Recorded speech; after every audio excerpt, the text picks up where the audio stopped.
मित्रांनो, नुकतंच पार पडलेलं आपलं हे स्नेह संमेलन एक कौतुकाचाच विषय होता, यात अजिबात शंका नाही. मी मात्र याला उत्सवच म्हणतो.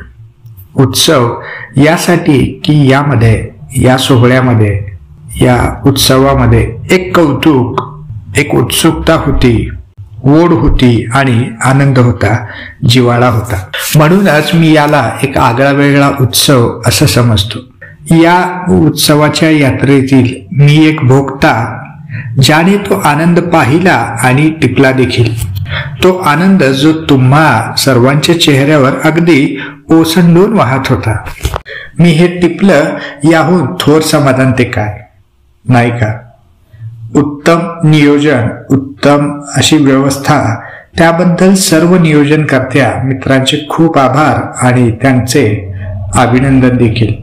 या माझ्या छोट्याशा मनोगतानंतर या सोहळ्याची एक छोटीशी उत्सव कविता खास आपल्या सर्वांसाठी, खास माझ्या शाळेतील सर्व मित्रांसाठी.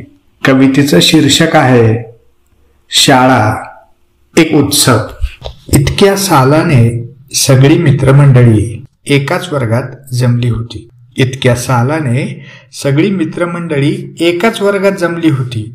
हसत होती, फुलत होती, मुक्तपणे डोलत नि बागडत होती. आपल्या बालपणाने आपल्याला नेमकं काय दिलं याची परिणिती दिसून येत होती. गप्पा होत्या, गोष्टी होत्या. गप्पा होत्या, गोष्टी होत्या. बाकावरल्या आठवणी मणी आनंदाच्या उकळ्या होत्या. तासांच्या क्रमवारीत येणारी मधल्या सुट्टीची ओढ होती. तासांच्या क्रमवारीत येणारी मधल्या सुट्टीची ओढ होती. शाळा सुटून घरी जाताना वाटेवर मज्जा आणि मस्तीची एक निराळीच लकेर होती. शाळा सुटली, पाटी फुटली. शाळा सुटली, पाटी फुटली असं ते कदाचित नसावं. शाळा सुटली, पाटी फुटली असं ते कदाचित नसावं. शाळा सुटली, पाटी फुटली. आयुष्याच्या वाटेवर चालताना मोलाच्या क्षणांची शिदोरी भेटली.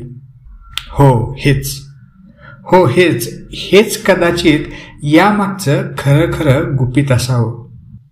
ओरडणं होतं, मार होता, गृहपाठ केला नाही म्हणून हातावर अजूनही गुरुजींच्या छडीच्या संस्काराचा एक महत्वाचा भाग होता. या साऱ्या आठवांचा सुंदर असा एक काळ होता.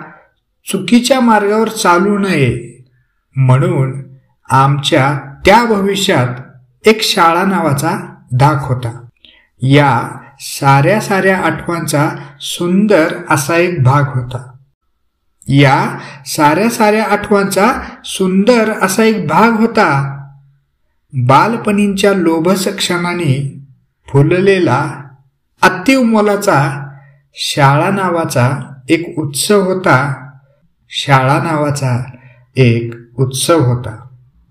धन्यवाद.